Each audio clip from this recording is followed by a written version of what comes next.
ഇപ്പൊ റൺവേ ഇപ്പം മമ്മൂക്ക് വെച്ച പടാന്ന് ആദ്യം പറയുന്നത്. അടുത്ത ദിലീപിനും അതൊരിക്കലും ജയറാമിന് പോകില്ല. ഇപ്പൊ CID മൂസ ജയറാമിന് പോകില്ല. കണാപ്പറിന് സ്വാഗ് ജയറാമിന് കിട്ടൂല. അപ്പൊ അങ്ങനെ വന്ന് പുള്ളിയുടെ നാച്ചുറൽ സ്വാഗില്ലായ്മ കൊണ്ട് പുള്ളി ഫില്ലോട്ടായി പോയതാണ്. പിന്നെ പുള്ളി പറഞ്ഞ പോലെ അന്യഭാഷയിൽ പോവുകയും ചെയ്തു. അതാണ് ഞാൻ മനസ്സിലാക്കുന്നത്. ഇപ്പൊ ഓസ്ലർ തന്നെ പുള്ളിക്ക് എടുത്താൽ പോകാത്ത റോളാത്.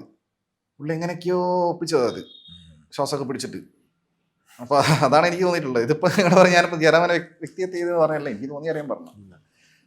അപ്പൊ പുള്ളിക്ക് ഇത് തന്നെ ബെറ്റർ, ഒരു സപ്പോർട്ടിംഗ് ആയിട്ട് തന്നെ ബെറ്റർ. നായകനായിട്ട് വരുവാണെങ്കിൽ പുള്ളി എൻ്റെ അടുത്ത് വെറുതെ ഒരു ഭാര്യ ഏതൊരു പടം എൻ്റെ ഹിറ്റ് ആയിട്ടുണ്ടായിരുന്നു. അത് എത്രയോ വർഷം അതന്നെ അതേ പറഞ്ഞ അവസാനമായിട്ട് ഹിറ്റ് ആയതാന്ന് എനിക്ക് തോന്നുന്നത്. അപ്പോൾ പുള്ളിക്ക് അങ്ങനെ പിടിച്ച് ചെയ്യാൻ പറ്റും.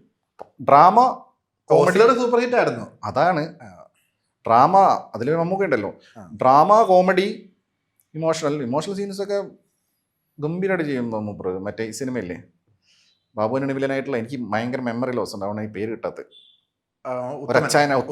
ഉത്തമനിലൊക്കെ അതിൽ മീമൊക്കെ കണ്ടില്ലേ. അതായത് ദിലീപ് അതേ സോണിൽ ജയറാം സ്ട്രോങ് ആണ്, പക്ഷെ ഈ ഒരു ഒറ്റ സോണിൽ മിസ്സായി പോയി. ഇപ്പൊ ഇമോഷണൽ സീന് രണ്ടുപേരും ഗംഭീരമായിട്ട് ചെയ്യുമല്ലോ. ലാലേട്ടൻ മമ്മൂക്ക് എന്താ ഇവർക്ക് എല്ലാം ഉണ്ട്, ഇവർക്ക് പറ്റാത്ത പരിപാടിയില്ല. അപ്പൊ മമ്മൂക്ക് ഡാൻസ് വീക്കാണെങ്കിൽ പുള്ളിക്ക് അത് പുള്ളിയുടെ ക്യാരക്ടർ ഓറ വെച്ച് പുള്ളി അഡ്ജസ്റ്റ് ചെയ്യും.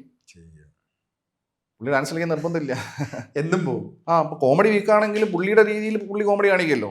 ഇപ്പൊ ശ്രീധരന്റെ ഒന്നാം തിരുമുറൊക്കെ ഞാൻ എപ്പോഴും കാണുന്ന, ഗോളാന്തര വാർത്ത എപ്പോഴും കാണുന്ന, അത് കോമഡി അല്ലേ. പുള്ളി ക്യാരക്ടറായി മാറിയിട്ട് പുള്ളി ആ ക്യാരക്ടർ എങ്ങനെയാണ് ബിഹേവ് ചെയ്യുന്ന ആ രീതിയിൽ കോമഡി ചെയ്യും.